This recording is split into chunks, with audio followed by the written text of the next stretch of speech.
Well, negotiation is obviously an important part of any good business and an important skill for a business owner.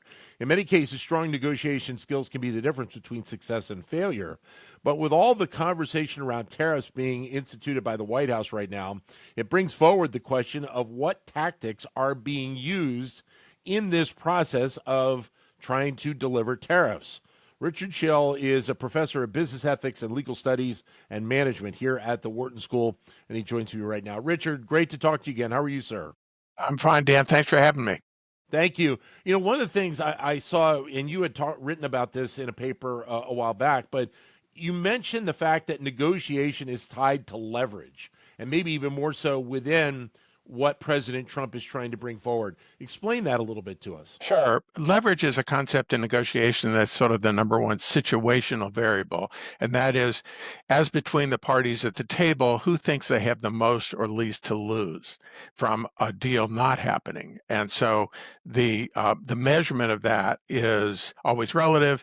It's often based on perceptions. But Trump is a master at manipulating perceptions and situational factors to try to give himself situational advantage, which is what leverage really is. All right. So then, as we see what is playing out right now, what is the strategy that he's trying to implement here in this process? If only we knew, Dan. I mean, strategy is probably not the word you'd apply to Trump. Tactics are. Okay. And I think tariffs for him are a very familiar tactic, and that is impose costs on your counterpart, make them think about the no deal alternative in a much worse way than they did before, and then negotiate from that position. And in his business career, he was famous for using litigation to impose costs on suppliers and partners whenever there was any kind of dispute.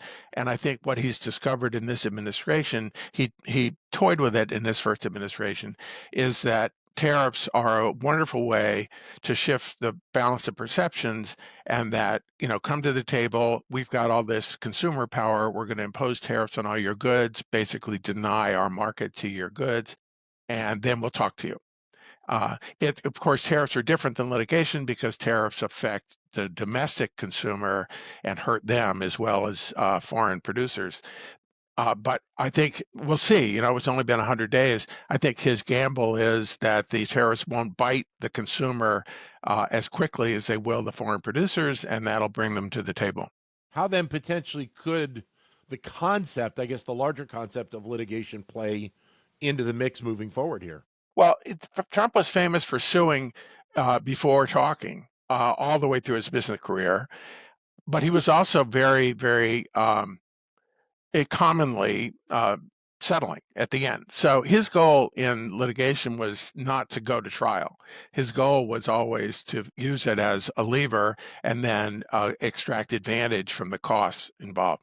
And I think we're already seeing some of that with the tariffs. He throws a big curveball into the global economy, and the next day or the next week he withdraws half of it or all of it, and is destabilizing things. And so I think I don't think he's the kind of guy, he doesn't like to go to war, I don't think. And I don't think he likes to have significant damage as the outcome. But how does then, when you're talking about, somebody who wants to negotiate in that style, how does the other side either react or maybe to a degree, understanding that this is the concept, prepare for this type of a strategy? Sure, it's a great question. It all depends. So if you're China and you have a great deal of leverage of your own, then I think they're standing fast. In other words, don't concede to this when you have your own power, and then have a conversation between equals. If you're Canada, then I think you have a patriotic issue. We're having an election today in Canada about that.